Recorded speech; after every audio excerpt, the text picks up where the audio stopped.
Assalamualaikum. Jangan lupa like, comment, and subscribe. Bye. Kipan ini mengenai Nabi Sulaiman di dalamnya umur. Ya. Saya sudah pernah mengatakan, beliau nanya ke saya, ini tafsir apa yang ini? Bapak beli aja tafsir dari mana tafsir Ibnu Katsir. Ya, Ibnu Katsir. Coba beli aja, kalau coba baca-baca tafsir itu. Nanti kita dialog lagi. Jadi rupanya beliau itu kemarin, ini semua kecil. Dia mengatakan, ya ayuhan namlatun khulu masakinakum dalam surah An-Naml. Wahai semut-semut, masuk ke dalam tempat kalian. Nabi Sulaiman sebentar lagi lewat. Dari mana semut tahu Nabi Sulaiman mau lewat? Pai depu, Nabi Sulaiman masih jauh pai depu. Satu. Yang kedua, dari mana Nabi Sulaiman tahu kuda kan cepat kali larinya, Pak? Dari mana Nabi Sulaiman tahu semut itu ngomong seperti itu? Katanya mentah ketika kuda awalnya apa ulun pegang apa tapi apa? Mana dengar apa? Yang tidak mengenai dengar apa? Rupanya semut itu mengetahui keberadaan Nabi Sulaiman alaihissalam melalui deteksi, Pak. Dia bisa mendeteksi, Pak. Melalui tanah dan melalui angin. Jadi makanya kemarin saya duduk dengan dekat Saintek. Beliau ingin buat sensor, alat sensor. Jadi alat sensor, kata beliau, kita nanti Ustaz bisa nyensor. Saya bilang begini, coba Bapak selidiki semut. Semut pada masa Nabi Sulaiman, dia bisa menyensor Nabi Sulaiman padahal masih jauh. Coba pelajari semut. Ya Ustaz.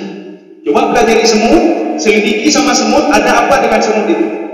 Inilah yang Allah katakan dalam Al-Quran, Allamahul bayan. Allah ajarkan kepada semua binatang, semua makhluk Allah Subhanahu wa taala kecerdasan yang luar biasa diajarkan oleh Allah. Cuma kita saja tidak mau menerimanya. Semut itu memiliki kecerdasan yang luar biasa. Coba ambil gula, tak budu ini. Padahal ini tidak mana. Coba lihat 5 menit lagi. Katro aja. 5 menit tidak. Mungkin tidak meluap. Dari mana dia tahu ada gula di sini? Dia bisa mendeteksinya. Apakah melalui tanah atau melalui bumi atau melalui apa saja bisa dideteksi. Penciumannya, kalau ada sesuatu yang dia sukai di situ. Begitu pula ketika sebelum datang Nabi Sulaiman, dia bisa mendeteksi melalui tanah dan melalui angin. Nyodoh Nabi Sulaiman. Sekarang pertanyaan kedua, dari mana Nabi Sulaiman tahu? Sehingga Nabi Sulaiman gedek ketujuh Allah. Nabi Sulaiman tahunya diberitahukan oleh angin. Angin itu membawa berita ke Nabi Sulaiman. Inilah kisah asal mula telepon. Jadi ada pegang pakai peluk pakai apa? Kan getarannya berjalan, getarannya itu. Jadi makanya angin begitu juga, angin bisa membawa getaran. Sehingga getaran itu dibawa oleh angin disampaikan ke Nabi Sulaiman. Nabi Sulaiman mengetahui semut itu. Akhirnya apa? Nabi Sulaiman ketujuh Nabi Sulaiman. Rabbi auzi'ni an ashkura ni'mataka allati an'amta 'alayya wa 'ala walidayya wa an a'mala salihan tardah. Maka kalau kita ingin sujud syukur, itulah seperti itu. Dan doanya juga seperti itu. Kitanya menemui berita. Hai anak kaluluh, anak kaluluh. Apakah luluh kuliah atau apa saja? Cok wudu aja. Kemudian langsung menghadap kiblat. Langsung takbir Allahu Akbar. Setelah takbir Allahu Akbar, sujud. Setelah sujud itu baca Rabbi auzi'ni an ashkura ni'mataka allati an'amta 'alayya. Setelah itu bangun Allahu Akbar. Assalamualaikum. Yo main tinju, aurat. Dan apa sujud syukur leh. Aurat tu wudu dan takutan menghadap kiblat bidah, takbir dan takutan. Nyobai main bola. Gol. Dan pun buat sujud syukur leh yang mai. Aurat tu aurat tu. Kau nak hadap kiblat kenapa buat? Jadi makanya ada aturannya dalam sujud syukur. Dalam sujud tilawah ada aturannya ada aturannya lagi. Ini alhamdulillah. Dia model alhamdulillah karena beda. Ya, enggak apa-apa kita lanjut lagi. Di dalam tafsir Ibnu Abbas mengatakan, la in ata'tumullah, bukti kita syukur kepada Allah. La in ata'tumullah faqad syakara. Kalau kita patuh kepada Allah, wate atan tajak semaya, wate tru wate tabayi tak, wate napai lebih kamu sedekah, Kenapa? Karena disuruh oleh Allah. Kalau kita patuh saja kepada Allah, Ibnu Abbas mengatakan dalam tafsir beliau, faqad syakara, seorang sudah bersyukur. Makanya ketika dia tidur di rumah mendengar azan, dia pergi ke masjid, itu sudah bersyukur tanpa dia mengucapkan alhamdulillah, alhamdulillah. Ini kalau versi Ibnu Abbas. Beda dengan versi Imam As-Sa'di tadi. Beliau mengatakan i'tiraful qalbi ala ni'amillah. Hati ini mengakui nikmat Allah, itu sudah bersyukur. Kaki juga alhamdulillah, kaki ya Allah, alhamdulillah, kaki boleh ya Allah, alhamdulillah. Ada jamaah bertanya begini, yang menyembuhkan dokter, kita terima kasih ke dokter apa kepada Allah? Ya. Terima kasih dokter, atau bagaimana? Imam Al-Ghazali menjawab, ketika seseorang membantu kamu, ya, apakah dokter membantu kamu? Iklam, ketahuilah kata beliau, hakikatnya itu sebenarnya berasal semua dari Allah. Cuma Allah memberikan rezeki kepada kita, menolong kita melalui dokter ini, melalui si fulan, melalui si fulan. Jadi makanya terima kasih kepada dia, terima kasih dokternya. Terima kasih dalam konteks apa? Allah sudah memberikan nikmat kepada saya melalui dokter. Terima kasihnya. Ya, nikmat. Selanjutnya, terima kasih kepada Allah, engkaulah yang menyembuhkan anak saya. Kan dokter sebagai wasilah saja untuk menyembuhkan anak kita. Jadi betul, nyokot dokter yang nak boleh nak beliau. Ya, nikmat. Tanya apa dokter ini? Dokter yang nak boleh. Tapi peluang saja anda boleh. Itu membawa kepada syirik nanti. Artinya pun dokternya dia boleh. Hai dah jabat anak-anak lo nyodok-nyodok menteri yang betul kafir menterinya. Dia boleh itu. Ya. Yang enggak bermasalah bagi akidah. Ya. Jadi artinya begini, betul dia menyembuhkan, tetapi kesembuhan kita itu diberikan melalui perantara beliau. Hakikatnya kata Imam Ghazali, penyembuh itu adalah Allah. Asy-Syafi huwa Allah. Ya. Kaum muslimin sedang dimana. Kita lanjut. Alhamdulillah. Lam itu kata Imam Al-Baghawi, lam istihqaq namanya. Apa itu istihqaq? Allah berhak untuk dipuji. Kenapa berhak dipuji? Yang menciptakan kita Allah, yang memberikan rezeki Allah, memberikan nikmat Allah. Ketika di alam roh itu juga Allah. Ketika di dalam kandungan apa kata Allah? Faqaddarna fa ni'mal qadirun. Yang menjaga kalian itu saya kata Allah. Jika dokter jaga bayi dalam kandungan tidak bisa. Bagaimana pergerakan bayi bisa dijaga? Tidak bisa. Tidak bisa dijaga. Dari mana makanannya? Kan dari plasenta, dari pusat itu. Makanya makanan ibunya kadang-kadang ada makanannya. Rupanya lewat tali pusat. Makanan itu selalu ditransfer oleh ibunya melalui tali pusat, sehingga bayi itu makin lama makin besar. Tidak ada dia makan yang melalui tendok dan tangan dan lain sebagainya. Maka Allah mengatakan faqaddarna. Mana faqaddarna fadabbarna. Mana fadabbarna, saya jaga dia, kamu jangan takut. Hadapu dalam iyan. Coba perhatikan. Dia kan di dalam ayat ketuban. Tapi hadapu di pegahaba memek bapak. Menyobu, kabetok-betok di dalam. Ya, kagabur dia kabur kangop bayi. Tapi tidak. Allah mengatakan jangan takut kata Allah. Saya itu tahu kapan dia itu lahir. Makanya bebak-bebak lahir. Bagian mulut itu nyo tanggal cantik, tanggal cantik. Akhir-akhir tahun ya. Tanggal sekian, bulan sekian, tanggal 12, bulan 12, dan 2012. Pak Sah lahir meninggal. Jadi maka Allah mengatakan, saya sudah tahu kapan dia lahir.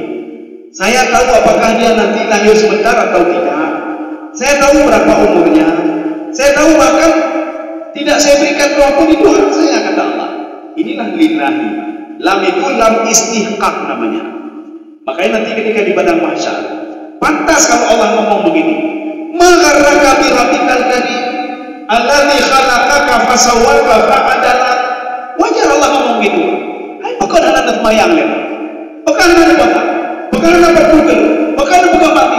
Magharraka bi rabbikal karim alladzi khalaqaka, yang menciptakan kamu saya. Fasawwaka, memberikan rezeki saya, memberikan semua saya. Fa'adala, yang mengontrol kamu dari kecil sampai dewasa itu saya. Apa alasan kamu tidak mau sana, tidak patuh pada perintah? Wajar. Lagi uruci pengambab ini. Hai ini bukan durhaka agama ini. Yang berlahir lo, yang pemanobu lo, yang putih gulami lo, neraka gitu. Wajar orang tua ngomong gitu. Tapi kalau orang lain ngomong, Pak, ijak ini maknanya Pak.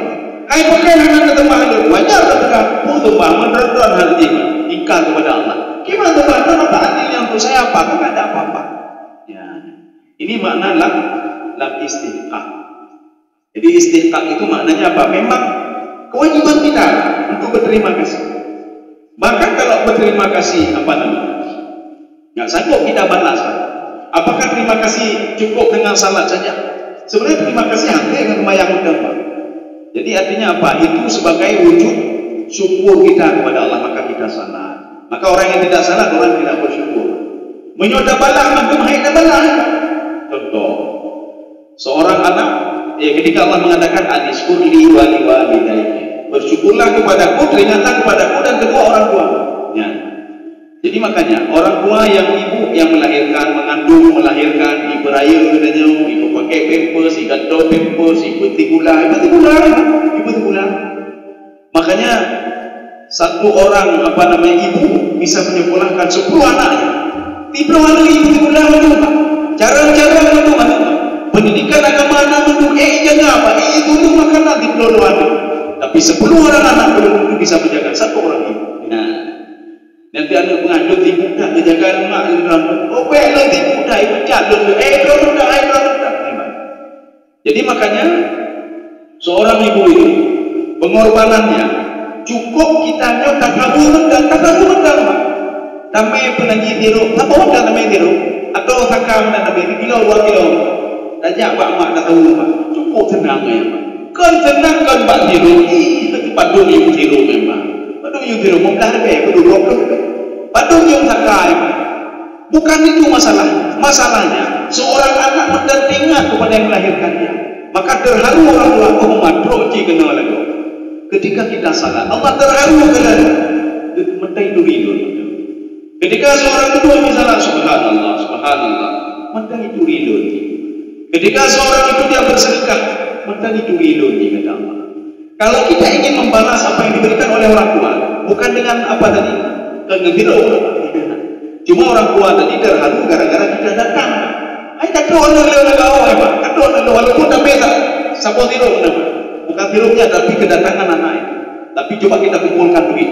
Tanya Pak Mak padung KB kan dijaga 1 miliar dek dalam kandungan atau 1 triliun dek. Tamek pek kena duit kali Mak.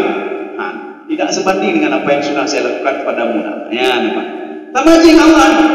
Bukan dek atau mayang mulia dan hante kena jiwa hante. Orang kata hidup di mana hante menikmat hidup oleh Allah lagi hante. Orang kata yang Tuhan hante cuma salat duha kita, cuma salat tahajud kita sebagai apa? Bukti kita syukur saja kepada Allah. Ingat Allah, paling tak ingat mata gaji Pak. Ya, ingat mata gaji.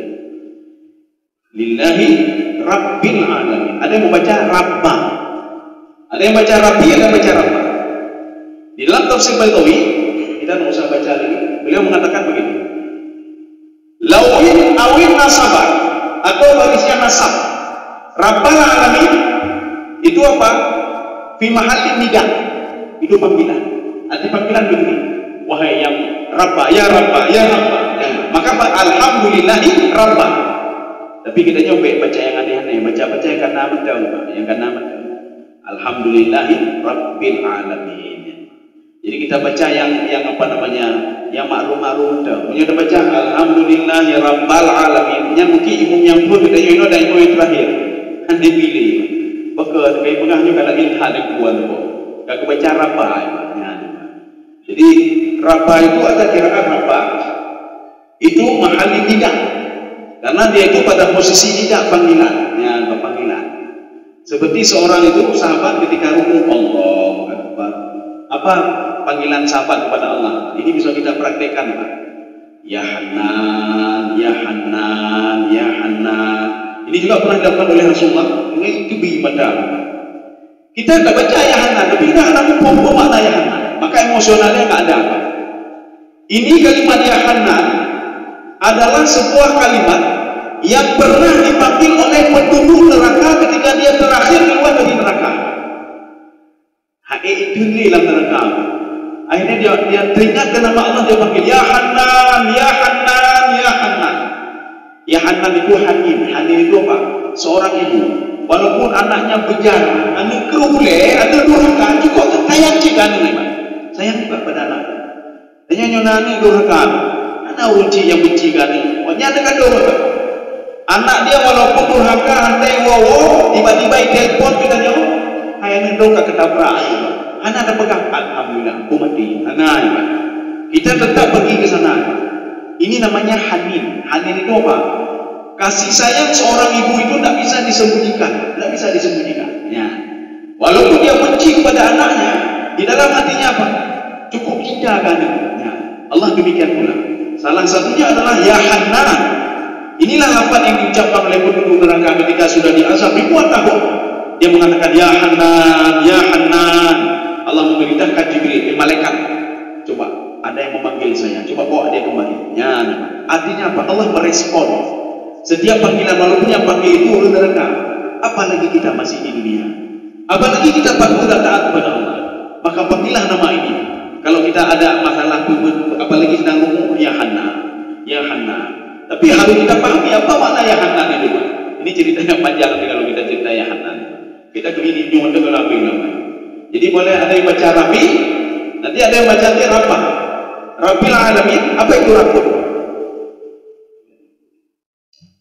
Rabbah itu kita ambil punya Imam Jalalain saja, Imam Baitawi saja. Wahiyya tabliğu syai'in ila kamalihi syai'an fa syai'an. Itu makna Rabbah. Jadi Rabbah itu mendidik sesuatu sedikit demi sedikit sehingga dia sempurna. Kita tidak sadar, kita sedang dididik oleh Allah. Tapi kita nyoba, tapi tidak menang. Tapi kita Allah hanade. Gimana nih? Kita tidak tahu. Kita tidak tahu hakikat hakikat itu bagaimana. Kita merasa kita saja yang hidup di dunia ini.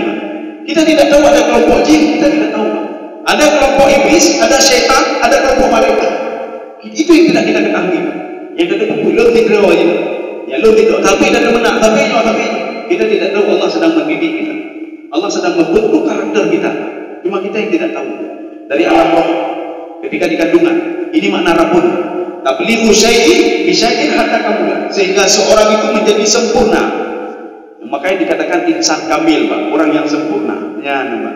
Kamu pun katanya pun temayang, kamu pun hak, kamu pun batil, kamu pun nyom, pun ye. Ya dari mana ini?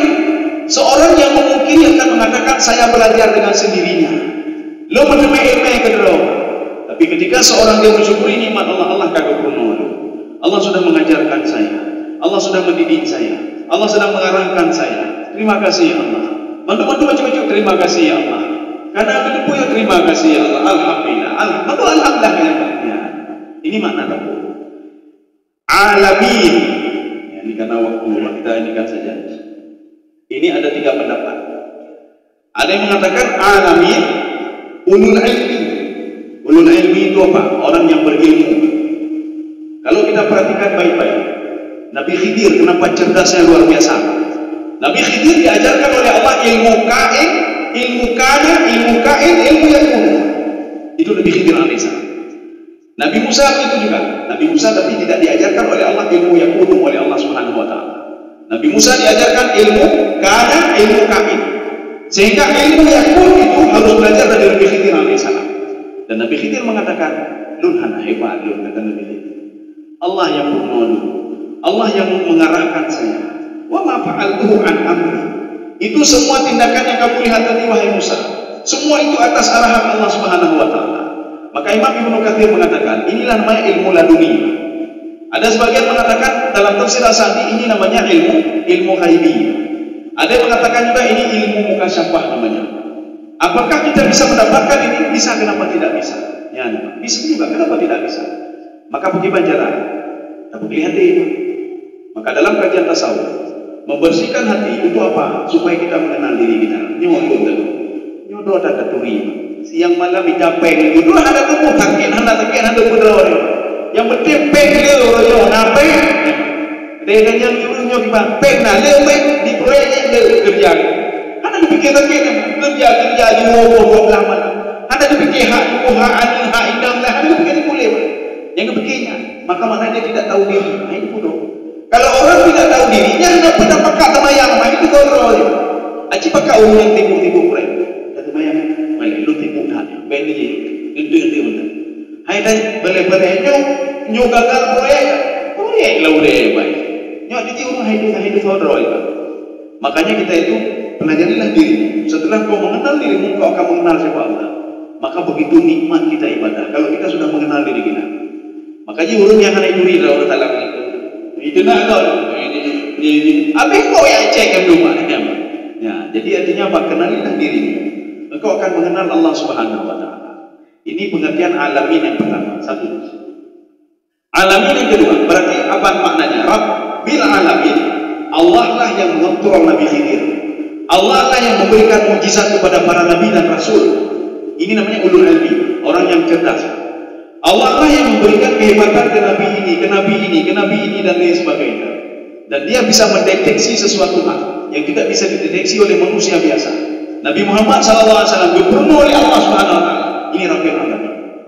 Yang kedua, al-insu wal jinnu wal malaikah alamin.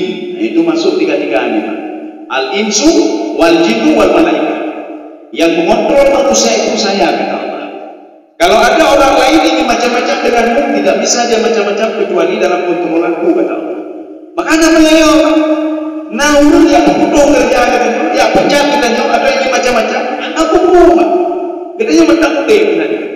Kita itu dalam kontrol Allah Subhanahu Wa Taala. Seorang yang ingin membunuh kita tidak akan bisa dia lakukan kecuali dalam kontrol Allah. Kalaupun kita terbunuh, maknanya kita takdirnya sudah dibunuh. Apa namanya kita wafat sesuai dengan takdir melalui simpulan. Dan ayo, makanya yang mengontrol manusia, mengontrol malaikat, mengontrol apa namanya jin hebat. Itu adalah Allah Subhanahu Wa Taala. Termasuk di situ iblis dan syaitan. Ya, iblis dan syaitan. Dua. Tafsiran yang ketiga. Rabbal alamin, alam. Kenapa ada ya dan nun? Alamin berarti jamak. Kita mengambil tafsir Al-Baghawi. Kenapa ini tidak ada dalam tafsir Baidawi, tidak ada dalam tafsir Jalalain, tidak ada dalam tafsir Sawi. Yang uniknya ini ada dalam tafsir Baghawi atau dalam tafsir Al-Khazin nanti. Apa makna alam ini? Rupanya alam ini, kita mengenal alam apa? Alam dunia, alam akhirat, atau belum? Alam itu kehidupan, kehidupan laut, ada dalam laut, ada kehidupan di planetnya. Berapa yang kita tahu? Imam Al-Baghawi mengatakan alam itu ada 1000 alam. Itu kata beliau. Ilmu beliau segitu. Mungkin nanti ada yang mengatakan lebih daripada itu lagi. Dari mana beliau tahu muka syafah? Beliau mengatakan alam itu ada 1000. 600 alam itu di tempat yang basah. 400 alam itu di tempat yang kering. Maka kita jangan mengatakan yang udepnya cuma laut. Kita tidak tahu di bawah laut itu ada kehidupan yang tidak pernah kita deteksi. Kemudian apa kehidupan di laut itu? Dia hanya binatang tertentu yang bisa hidup di situ. Makanya ikan paus yang bisa hidup di situ, lain tidak bisa. Ada binatang tertentu juga. Kenapa? Karena kalau manusia ke situ pun meledak, telinganya bisa meledak. Kenapa? Karena kedalamannya dan kegelapannya. Jadi makanya Imam Baghawi mengatakan Allah lah yang mengontrol 600 alam basah. Basah yang kita tahu apa? Lakru nak kehidupan, ilako nak kehidupan, ini nak kehidupan. Lain ada boleh. Dia tidak tahu. Makanya Ibnu Abbas dalam tafsirnya mengatakan begini. Nun wal qalami wa ma yasturun. Apa nun itu? Satu-satunya penafsir yang berani menafsirkan ayat-ayat potongan-potongan adalah Ibnu Abbas. Nun, alif lam mim, alif lam ra itu Ibnu Abbas. Apa kata Ibnu Abbas? An-nun huwal hut alladhi ya'kulu Yunus. Nun itu adalah ikan yang pernah menelan Nabi Yunus AS. Waktu ditanya kemana ikan itu? Ikan itu sekarang sedang berada di lautan, bukan lautan yang kita tinggal di sebuah lautan. Kalau di situ dikatakan fi ardi sabi, di bumi yang ketujuh ke bawah. Di situ ada sebuah lautan yang terhampar luas. Di situlah tinggalnya Nun tadi, Al-Hud tadi. Tidak sampai jangkauan manusia. Mana itu? Nabi Yunus dulu kan ditelankan di sini, Pak. Tapi bagaimana cara Allah memindahkannya? Kenapa dipindahkan? Wallahu a'lam bishawab. Yang jelas arahan Ibnu Abbas mengatakan Nun itu adalah ikan yang pernah menelan Nabi Yunus alaihissalam dan sekarang beradanya di bumi ketujuh di bawah. Saya rasa cukup sekian. Mungkin ada yang beraktivitas setengah 7 sudah lewat 5. InsyaAllah pertemuan selanjutnya boleh nunggu. Kita lanjut Ar-Rahman Ar-Rahim. Ya, ini tanda itu sampai pohon. Ya, Ar-Rahman Ar-Rahim. Mudah-mudahan ada manfaatnya bagi tuan dan sekalian.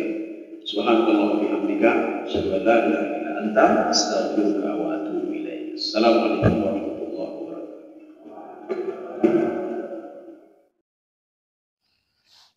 Terima kasih.